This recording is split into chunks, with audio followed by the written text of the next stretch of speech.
அத்தனை செல்வமும் உன்னிடத்தில் நான் பிச்சைக்கு செல்வது எவ்விடத்தில் வெறும் பாத்திரம் உள்ளது என்னிடத்தில் அதன் சூத்திரமோ அது உன்னிடத்தில் ஒரு முறையா இருமுறையா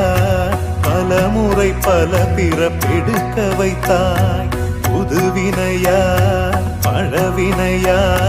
கணம் கணம் தினம் என்னை துடிக்க வைத்தாய் பொருளுக்கு அலைந்திடும் பொருளற்ற வாழ்க்கையும் துரத்துதே உன் அருள் அருள் அருள் என்று அலைகின்ற மனம் இன்று பிதற்றுதே அருள் விழியால் நோக்குவாய் மலர்பதத்தால் தாங்குவாய் உன் திருக்கரம் என்னை அரவணைத்துனதருள் பெற